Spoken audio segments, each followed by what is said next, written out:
belajar firman Tuhan. Dimanapun Bapak Ibu Saudara berada yang siap boleh katakan amin. Dan mari kita sambut firman Tuhan dengan tepuk tangan yang luar biasa. Karena firman Tuhan itu sangat berkuasa.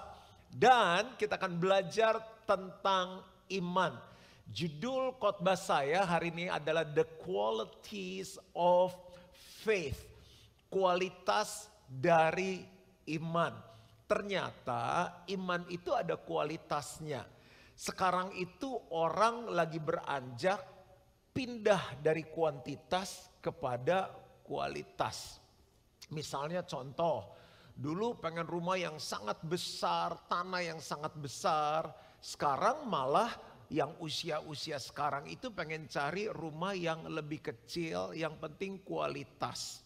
Nah, saat mereka bangun rumah juga, mereka memilih bahan-bahan yang berkualitas. Dulu orang makan banyak, yang penting kenyang. Sekarang lahirlah istilah organik, makanan sehat.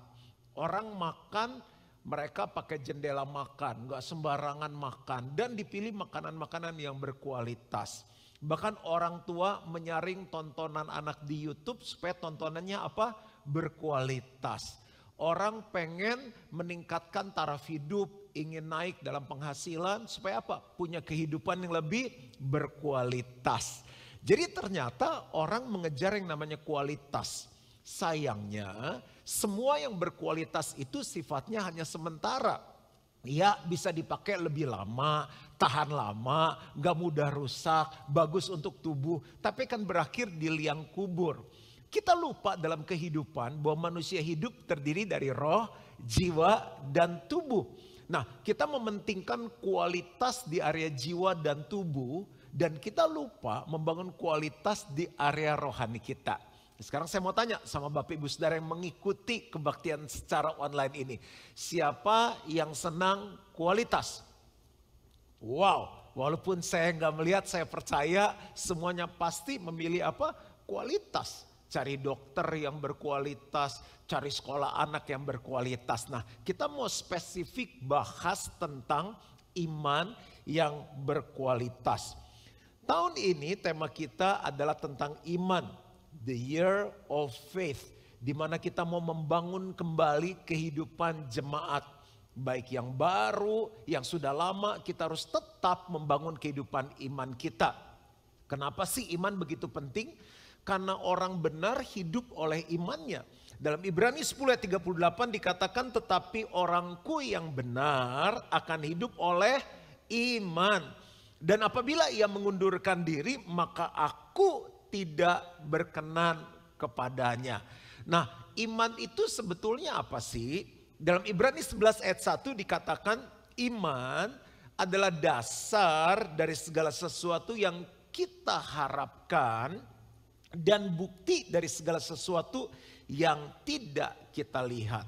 Waktu kita ikut Tuhan, kita baca firman, mendalami firman, timbul yang namanya apa? Pengharapan. Waktu kita baca janji-janji Tuhan, kebenaran-kebenaran Tuhan, kita ingin melihat itu timbul atau terjadi dalam kehidupan kita. Nah, untuk itu jadi terwujud dalam kehidupan kita diperlukan iman. Iman adalah dasar dari segala sesuatu yang kita harapkan. Dengar baik-baik, pengharapan kita tidak akan sia-sia selama kita membangun kualitas iman kita. Karena ada dasarnya. Apa sih dasar iman? Yang pertama, kasih Allah. Bahwa Allah sangat sayang sama kita. Seperti Bapa sayang kepada anaknya. Yang kedua adalah kuasa Allah. Allah kita adalah Allah yang berkuasa. Dan iman adalah bukti dari segala sesuatu yang tidak kita lihat. Pastor mau tanya, siapa yang baca firman Tuhan, yang terima janji Allah dan ingin itu terlihat dalam kehidupan kita? Diperlukan apa? Iman yang berkualitas. Karena iman adalah buktinya. Saat kita dengar firman, saat kita baca firman, saat Tuhan bicara dalam hati dan itu menjadi rema, begitu nyata, begitu hidup. Itu bukti bahwa kita akan melihat itu jadi kenyataan. Jadi penting banget kita belajar tentang iman. Jangan bosan-bosan ya. Nah, kita akan langsung masuk, ada 4 kualitas iman. Setelah dengar khotbah ini, bahkan waktu dengar, apalagi kalau duduknya sama suami istri, anak-anak, jangan main sikut-sikut. Tuh iman lu lemah tuh iman lu kecil. Jangan, ini untuk kita pribadi, pokoknya nggak ada penghakiman. Nggak ada, semua kita belajar. Yang khotbah ini juga terus belajar. Karena waktu nanti Yesus datang, dia bilang begini, jika anak manusia itu datang kembali di muka bumi ini, apakah aku menemukan adanya iman? Saya berdoa supaya Tuhan menemukan semua jemaat Gilgal ada iman dan imannya berkualitas. Semangat! Yuk kita mulai yang pertama. Pastor akan banyak nulis, kita akan banyak belajar. Ini istilahnya apa? Daging-daging semua ya. Saya berharap dalam waktu yang singkat ini kita bisa belajar. Singkat, padat, jelas. Yang pertama, apakah kita siap? Iman yang lemah atau kuat? Bapak Ibu Saudara pilih punya iman lemah atau kuat? Kuat dong, kuatlah ya, harus pilih yang kuat. Kita belajar dari Abraham dalam Roma 4 ayat 19 sampai 20. Imannya tidak menjadi lemah. Walaupun ia mengetahui bahwa tubuhnya sudah sangat lemah. Background sedikit, terima janji Allah umur 75 tahun. Anaknya yang dijanjikan baru lahir saat dia umur 100 tahun, 25 tahun. Karena usianya telah kira-kira 100 tahun dan bahwa rahim Sarah telah tertutup. Tetapi terhadap janji Allah ia tidak bimbang karena ketidakpercayaan. Malah ia diperkuat dalam imannya. Dari sinilah dapat perenungan, ada iman yang lemah dan ada iman yang kuat. Malah ia diperkuat dalam imannya dan ia memuliakan Allah. Nah, saya mau tanya nih sama Bapak Ibu Saudara, jawabnya dalam hati aja ya. Kira-kira nih kondisi iman kita nih gimana? Lemah atau kuat? Yuk saya tulis sebentar ya. Jadi nanti saya akan pakai 4 slide. Jadi ini yang pertama ya. Iman yang apa tadi? Lemah atau kuat. Ini sebetulnya bicara tentang waktu. Karena bayangkan apa yang mereka harapkan, apa yang mereka mau lihat dari janji Allah itu butuh waktu 25 tahun. Siapa yang di sini udah doa, udah berharap, udah masuk tahun ke-25? Kalau belum, semangat. Saya udah ke tahun ke-27 pastor, tetap semangat. Jadi ini bicara mengenai waktu. Coba bilang sama-sama waktu. Nah firman Tuhan bilang apa? Malah ia diperkuat dalam imannya. Saya kutip sekali lagi ya ayatnya. Tetapi terhadap janji Allah ia tidak bimbang karena ketidakpercayaannya. Malah ia diperkuat dalam imannya dan ia memuliakan Allah. Yang saya belajar di sini yang pertama adalah dia pegang janji Allah. Saya tulis ya, pegang janji Allah. Yang kedua adalah dia memuliakan Allah. Ini rahasianya bagaimana imannya nggak lemah tapi imannya menjadi kuat, memuliakan Allah. Saya langsung tulis aja, ini saya pelajari ada 3. Yang pertama adalah dia bersyukur. Ini ciri khas jemaat Gilgal banget nih 3 hal ini. Dia memuji, lalu dia menyembah. Nah, saya rasa ini lebih jelas dan saya mau coba bahas satu persatu. Jadi kalau kita mau punya iman yang kuat, kita belajar dari Abraham yang menunggu 25 tahun dan Tuhan itu ngomong beberapa kali keturunanmu akan seperti bintang di langit dan pasir di tepi pantai. Istrinya gak kunjung-kunjung hamil. Mestinya kalau masuk tahun kedua, ketiga, keempat masih semangat ya. Begitu masuk tahun ke-12, ke-13, ke-17, aduh mana nih ya, apa Tuhan lupa ya. Nah yang dia lakukan lagi nih, dia pegang janji Allah. Ternyata dalam hidup kita perlu pegangan. Makanya begitu orang sudah mulai masuk usia tua, senior, ada beberapa orang yang core-nya nggak kuat, tulang-tulangnya nggak kuat, mereka pakai pegangan. Jadi ada yang pakai tongkat, ada yang pakai tongkat satu dengan kaki tiga, ada yang pakai tongkatnya begini, bahkan ada yang udah di kursi roda.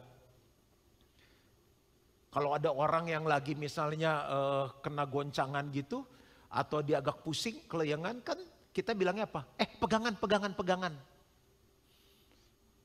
Nah Bapak Ibu Saudara, pegangannya apa yang buat kita kuat dalam hidup? Kenapa kita memegang sesuatu? Karena kita percaya hal itu bisa buat kita kuat. Ada orang yang megangnya apa? US dollar. Oh saya sih megang US dollar. Kenapa bro? Karena saya percaya sama US dollar. Ada orang yang megangnya kripto. Kenapa megang kripto? Karena saya percaya sama kripto. Ada orang yang megangnya emas. Wah pokoknya emas. Sampai udah begini emasnya taruh di mana? Di deposit box. Udah taruh di gigi aja. Udah jadi satu keluarga giginya emas semuanya. Kenapa? Karena aku percaya emas. Kakekku, nenekku, papaku, mamaku, semua kaya dari emas. Aku pegang emas. Beli properti enggak. Pokoknya rumah kontrak aja. Tinggal di atas pohon gak apa-apa. Yang penting emas. Tapi saya beritahu semuanya itu sementara. Ada saat-saat di mana emas gak bisa nolong kita. US dollar gak bisa nolong kita. Tapi ada satu pegangan yang kuat, yaitu Tuhan. Karena perkataannya adalah hidupnya sendiri. Janjinya adalah ya dan amin. Kita harus pegang apa yang kita percaya. Apa yang kita pegang saat ini? Saya pegang firman Tuhan. Karena saya percaya firman Tuhan, ya dan amin. Dan ini dilakukan oleh Abraham. Lalu yang kedua, Alkitab bilang bukan hanya dia pegang janji Tuhan, dia memuliakan Tuhan. Memuliakan Tuhan itu gimana? Bersyukur. Coba bangun kehidupan bersyukur kalau imannya pengen kuat. Bilang gini, puji Tuhan. Bilang gini, terima kasih Tuhan. Bilang gini, Tuhan baik. Puji Tuhan, terima kasih Tuhan, Tuhan baik. Apa hubungannya pastor? Loh, nunggu 25 tahun kalau nggak punya kehidupan yang memuliakan Tuhan nggak kuat. Karena saat kita bersyukur kita sedang declare sesuatu. Kita sedang menyatakan sesuatu bahwa aku menyembah Tuhan yang hidup. Tuhan itu pegang kendali atas hidup aku. Dia masih sanggup menolong, melindungi dan memberkati hidup aku. Hidup dan mati dikuasai oleh lidah. Siapa suka mengemakannya akan memakan buahnya. Orang yang sering bersyukur ada kehidupan di dalam kehidupannya. Keren. Siapa yang setiap hari bersyukur? Siapa yang setiap saat suka bersyukur? Keadaan lagi gak baik kita bilang ini, puji Tuhan. Terima kasih Tuhan.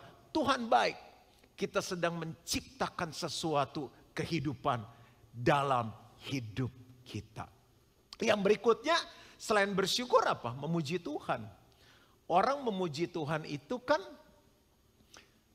karena apa yang Tuhan buat dalam kehidupannya. Pujian itu bagus banget loh. Siapa di sini suka memuji Tuhan? Siapa yang jarang memuji Tuhan? Nah, waktu kita memuji Tuhan, kan karena apa yang Tuhan buat, apa yang Tuhan lakukan, kita kagum, kita memuji Tuhan.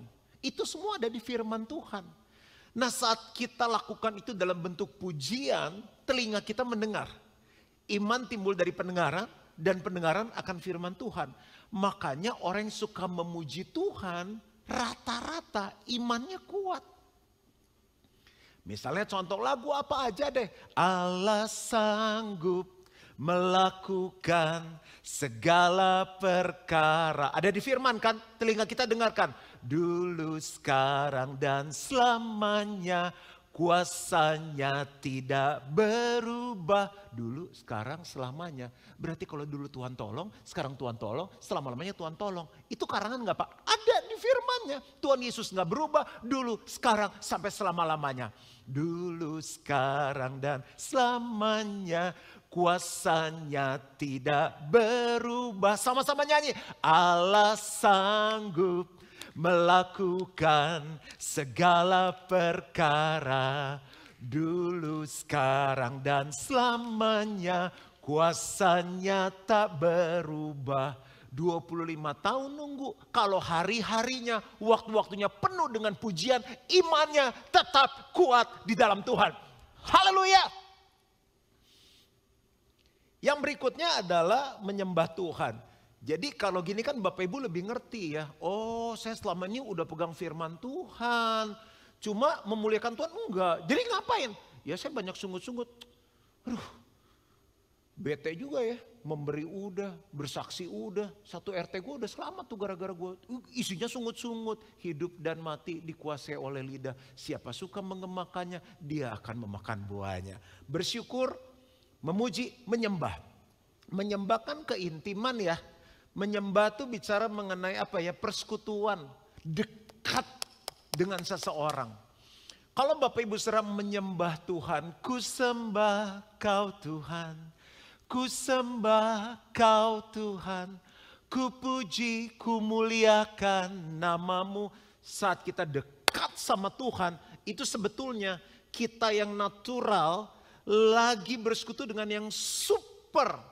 Makanya selama 25 tahun kita banyak mengalami supernatural dalam hidup kita. Kita yang ordinary, yang biasa, manusia biasa, bersekutu dengan Tuhan yang ekstra. Begitu gabung jadi extraordinary. Kita hanya ciptaannya yang katanya hari-harinya seperti rumput. Hari ini ada, besok nggak ada. Tapi karena ciptaannya suka bersekutu sama penciptanya. Keren, ngeri banget, dahsyat. Kita anak aduh lemah banget. Kesenggol apa aja bisa jatuh, lari gini kepleset. Kan orang dewasa kan lebih kuat ya. Secara pertahanan, secara kuda-kuda. Nah kita anak dari Bapa yang lama bersekutu sama Bapanya di surga. Gini nempel terus. Ku sembah kau Tuhan. Bayangin 25 tahun kalau jalannya sama penciptanya, sama Bapanya, sama Tuhan yang luar biasa. Apa gak keren tuh? Makanya kalau kita lihat orang-orang yang imannya kuat karena mereka melakukan dua hal ini. Itu yang pertama. Ayo imannya lemah atau kuat, bangkit dalam nama Yesus. Yang kedua, iman yang teruji atau tidak teruji. Iman yang teruji atau tidak teruji. 1 Petrus 1 ayat 6-7. Bergembiralah akan hal itu. Sekalipun sekarang ini kamu seketika. Coba bilang sama-sama seketika. Harus berduka cita oleh berbagai-bagai pencobaan. Maksud semuanya itu ialah untuk membuktikan kemurnian imanmu yang jauh lebih tinggi nilainya daripada emas yang fana. Yang diuji kemurniannya dengan api. Jadi ini ternyata iman kita baru tahu kualitasnya saat lewat ujian. Makanya tadi Alkitab bilang apa? Seketika. Kalau orang sekolah lebih banyak belajarnya atau ujiannya? Belajarnya. Terus ada liburnya juga, libur lebaran, libur Natal, libur semester, libur yang panjang tuh apa tuh yang tengah-tengah tahun tuh. Coba murid-murid itu pada teler semua kalau misalnya ujiannya lebih panjang. Jadi ya ini sekolah bagus banget ya Bapak Ibu, saya kasih tahu dari awal ya, kepala sekolahnya ngomong gitu. Jadi ini 90% isinya ujian. Ujian terus. Sekolahnya 10%. Liburnya nggak ada libur. Kok ini kita serius? Nggak ada. Jadi ini anggap kalau kita lagi lewatin ujian dalam kehidupan, kita tuh lagi diuji aja, pengen dilihat tuh imannya kuat atau enggak, berkualitas atau enggak gitu. Tapi seketika aja. Ulang ya, yang diuji kemurniannya dengan api sehingga kamu memperoleh puji-pujian dan kemuliaan dan kehormatan pada hari Yesus Kristus menyatakan dirinya. Ya ujung-ujungnya untuk apa? Supaya kita bisa menyenangkan Tuhan. Masuk kedua ya. Next. Oke, jadi yang nomor 2 itu iman yang teruji atau tidak. Bapak Ibu Saudara, imannya gimana? Mantap nih kalau lewat ujian. Saya percaya banget orang visi Tuhan bagi GB Gilgal menjadi jemaat yang kuat kok. Pasti semua lolos ujian. Jadi ini bicara mengenai proses atau ujian. Ini ada 2 hal yang kita bisa belajar. Yang pertama adalah persiapan. Yang kedua adalah, kebaca gak ya tulisan aku? Kebaca deh. Perjalanan. Ini pendeta nanya sendiri, jawab sendiri. Oke, iman teruji atau tidak? Bapak Ibu Saudara, kalau naik pesawat yang nyetir siapa namanya? Pilot kan? Tuh pilot sekolah enggak? Sekolah. Udahlah Pak, kasihan tuh pilot-pilot udah terbang begitu Pak, udah gak usah pakai ujian, mau naik pesawat yang disetir sama pilot, pilotnya sekolah tapi nggak ada ujiannya. Langsung ketemu Tuhan kita. Pernah ke dokter nggak? Mau nggak kita diperiksa sama dokter, Pak, Bu, ini mesti dioperasi nih. Terus dokter itu, sekolah dokter nggak pernah ada ujian. Mau nggak? Kagak jelas dokternya. Saya bisa sebut banyak contoh lagi, mau bangun rumah. Digambar arsitek kan, hitung strukturnya. Kalau rumahnya, saya lagi baca kemarin tuh rumah orang terkaya di India, itu bangunnya cuma 19 triliun, ada 39 lantai. Aduh tuh rumah keren banget, coba ya saya lupa screenshot itu linknya dari mana. 39 lantai, 19 triliun. Dan kita pakai arsitek, yang sekolah arsitek tanpa ujian mau nggak? Nggak mau lah, 19 triliun kalau roboh gimana? Semua profesi dalam kehidupan lewatin sekolah yang ada ujiannya. Ini kan kita lagi sekolah kehidupan. Dalam perjalanan rohani kita akan ada badai yang lebih besar. Siapa yang mikir mau ada perang Rusia menyerang Ukraina? Ada lagi berita-berita katanya kalau nanti terjadi serangan nuklir, satu Eropa bisa hancur.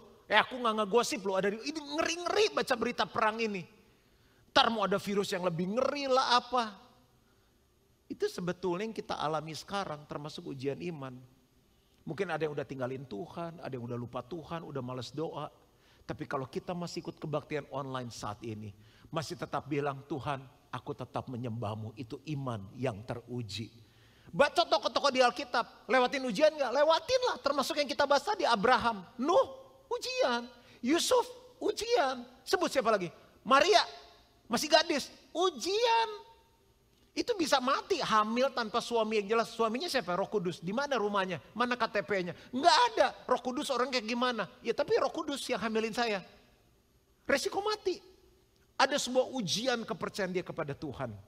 Makanya simpel sih. Caranya gimana? Saat kita lewati proses atau ujian, ingat seketika. Langkah yang pertama adalah persiapan.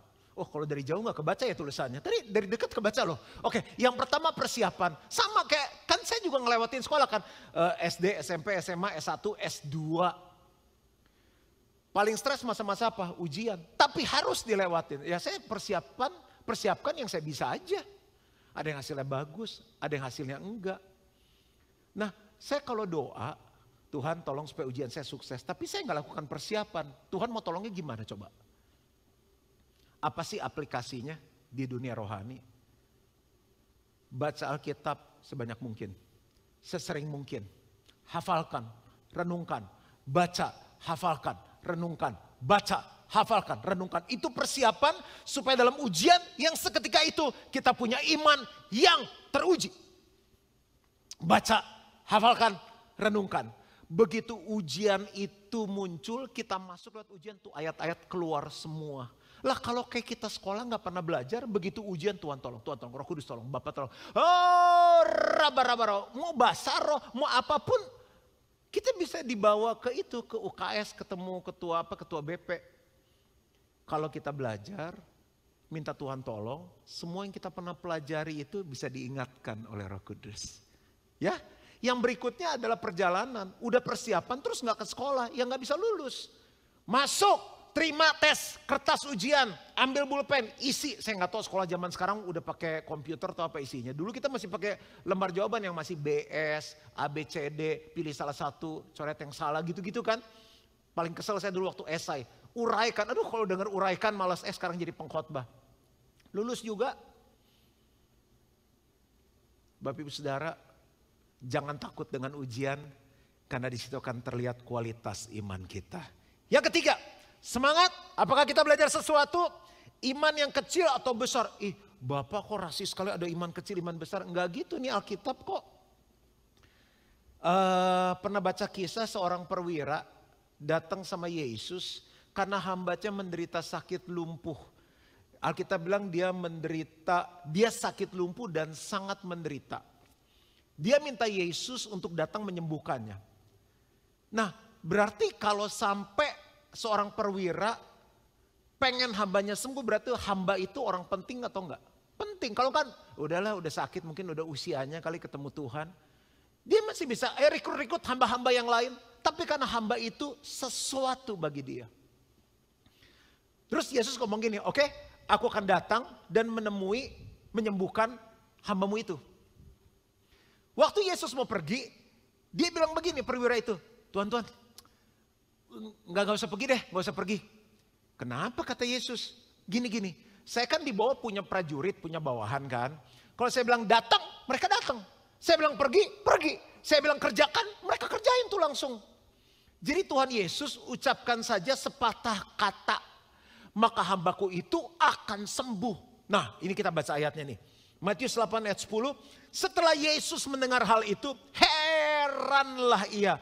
Dan berkata kepada mereka yang mengikutinya, aku berkata kepadamu, sesungguhnya iman sebesar ini tidak pernah aku jumpai pada seorang pun di antara orang Israel. Berarti ada iman yang kecil, ada iman yang besar. Saya belajar dua hal di dalam bagian ini. Yang ketiga adalah iman kecil atau besar. Ya, ternyata ini bicara mengenai tantangan dalam hidup. Orang mungkin bilang ini, cuma hamba sakit doang, pusing lo. Ada orang begini, suami lu belum pulang 4 hari, suami gue udah 4 tahun. Yang bagi orang lain kecil mungkin bagi kita besar. Udah, yang penting apa? Imannya besar, gitu aja. Jangan, aku sih kecil aja deh, cute. Enggak, iman harus dibesarin. Nah, dua hal yang saya belajar dari firman Tuhan. Yang pertama itu penyerahan. Nanti saya jelaskan ya. Saya tulis pelan-pelan biar lebih jelas. Penyerahan. Yang kedua yang saya lihat adalah percaya. Yuk kita bahas yang pertama, penyerahan. Gimana kok Tuhan bilang sampai perwira itu, aku heran nih, iman kamu besar banget. Gini, yang namanya perwira itu kan gimana ya, secara posisi dia oke kan. Orang dia bilang, saya bilang sama prajurit, kerjakan, dia kerjakan. Datang, pergi, berarti dia punya power. Dia punya kuasa dong. Punya relasi gak? Punya. Perwira, siapa yang gak pengen deket sama perwira? Punya uang? Punya. Fasilitas? Punya. Kesempatan? Punya.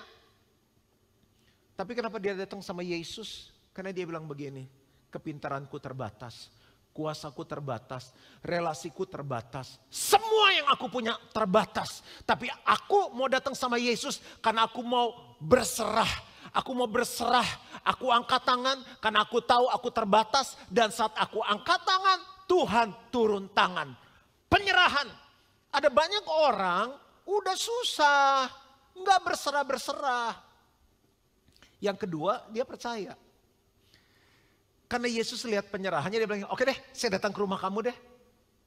Tapi dia bilang gini, ngapain ngerepotin Yesus? Ini saya lagi mikirin perasaannya tuh atau pikirannya si perwira. Ngapain repot ya?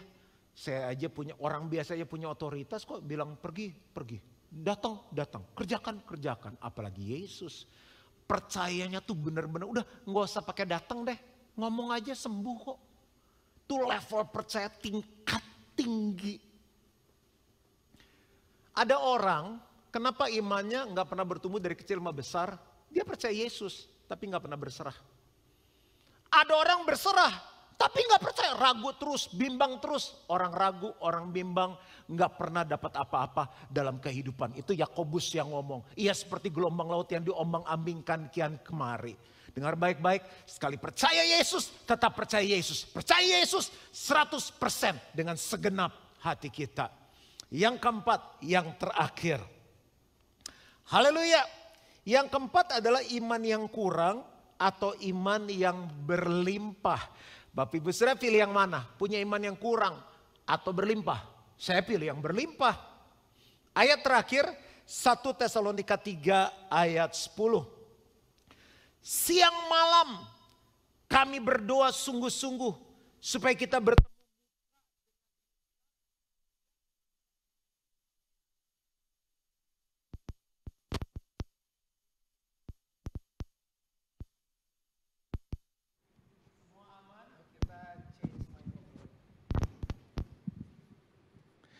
Testing. Ya, sampai di mana tadi? Siang malam Tesalonika 3 ayat 10. Siang malam kami berdoa sungguh-sungguh supaya kita bertemu muka dengan muka dan menambahkan apa yang masih kurang pada imanmu. Jadi ada iman yang kurang, ada yang melimpah. Jadi Tesalonika ini ditulis oleh Paulus. Paulus nggak bisa datang, dia kirimkan Timotius karena dia mendengar kabar ada pencobaan-pencobaan yang mereka alami, ada penggoda-penggoda yang datang, sedangkan mereka hidup dalam kesusahan saat itu. Paulus nggak mau mereka mundur, tinggalkan Tuhan dan dipikat oleh yang lain. Makanya dia kirim Timotius untuk datang menasehati, menguatkan, membangun iman mereka. Saya akan tutup di bagian ini dengan dua hal dan saya selesai. Layar keempat ya, kita selesai di sini. Yang keempat berarti iman yang kurang atau limpah. Kita pasti pilih iman yang limpah dong ya. Nah ini bicara mengenai pencobaan. Karena Paulus bilang, aku khawatir para penggoda itu akan menyeret kamu.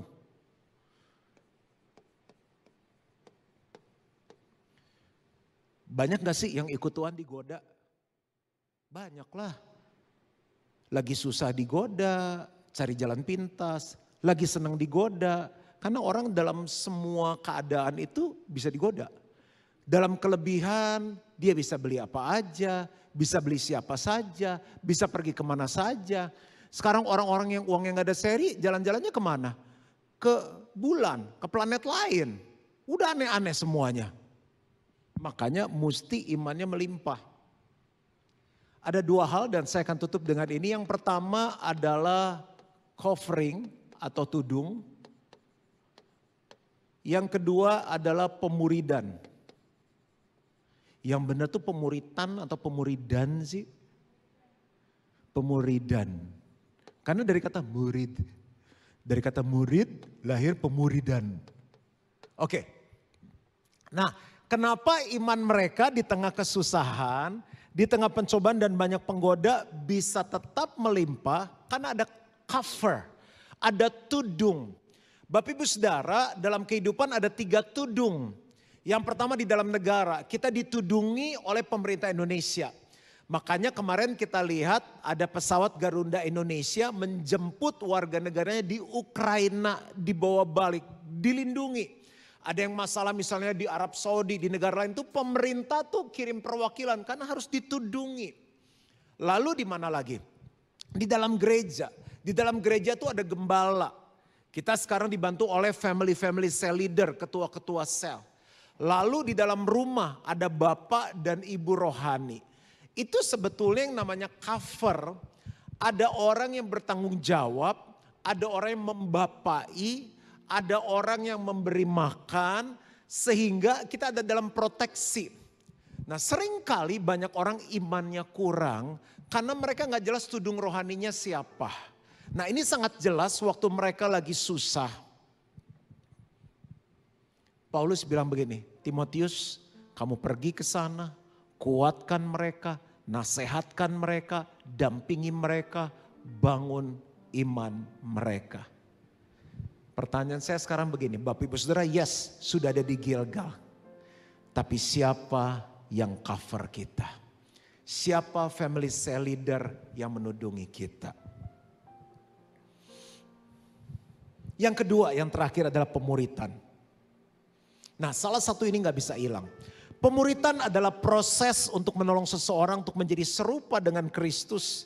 Dalam pikiran, perasaan, kehendak, dan tindakan mereka. Saya ulangi sekali lagi, pemuritan adalah proses untuk menolong seseorang untuk menjadi serupa dengan Kristus dalam pikiran, perasaan, kehendak, dan tindakan mereka. Musik boleh main dengan lembut. Dan ada 3 sasaran, yaitu head, pengetahuan kita, heart, hati dan karakter kita, dan juga hands atau tangan kita. Pemuritan itu melatih yang belum bisa jadi bisa. Sebelum Yesus naik ke surga dia bilang begini, pergi jadikan semua bangsa muridku, ajarlah mereka melakukan segala sesuatu yang telah kuperintahkan kepadamu. Itu pemuritan. Nah, ada banyak orang imannya gak bisa beralih dari cukup ke berkelimpahan. Karena mereka kehilangan dua hal ini. Gak punya tudung rohani. Yang kedua gak punya orang yang memuridkan. Atau mereka kehilangan salah satu. Sudah ada tudungnya. Aku kan gerejanya di GBI Gilgal. Tapi kamu dimuridkan enggak? Aku kan sudah ada di sel. Benar. Tapi cuma sekedar hadir. Atau kamu minta dimuridkan. Tolong latih saya. Melakukan semua yang Tuhan mau untuk saya lakukan. Di saat kita digembalakan. Di saat kita dimuridkan. Disitulah iman kita akan bertumbuh. Sehingga iman kita berkelimpahan. Bagaimana dengan kualitas iman kita? Saya berdoa sesuai dengan visi yang Tuhan taruh bagi jemaat Gilgal. Jemaat yang kuat. Kita akan punya iman yang kuat. Tuhan memberkati. Yuk mari datang sama-sama pada Tuhan.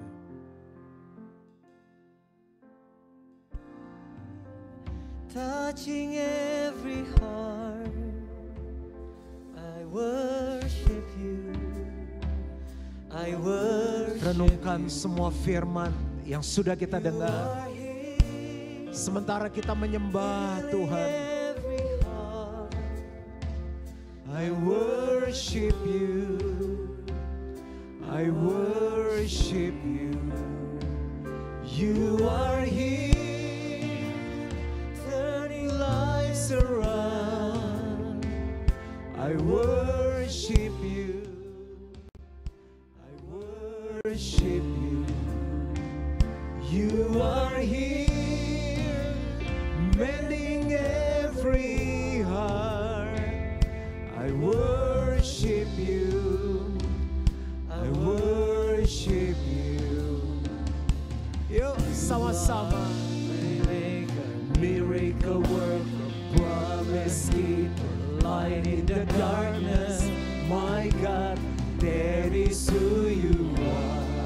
Sama-sama katakan waymaker, waymaker, miracle worker, promise keeper, light in the darkness. My God, that is who you are. That is who you are. That is who you are. That is who you are. That is who you are. Yo, sama-sama katakan waymaker, miracle worker, promise keeper, light in the darkness. My God, that is who you are. Come on, church, sing it. You are waymaker, miracle worker, promise keeper, light in the darkness. My God, that is who you are. There is who you are. There is who you are. There is who you are. There is who you are. Apapun keadaan kita saat ini, yuk kita bangun kualitas iman kita. Sehingga kita punya iman yang kuat, iman yang teruji, iman yang besar, dan iman yang berkelimpahan. Aku berdoa Tuhan, biar semangat ini ada dalam semua yang mengikuti kebaktian online ini. Aku minta ini di dalam nama Yesus. Semua yang percaya sama-sama katakan, amin. Sebelum saya doa berkat, Bapak Ibu Saudara,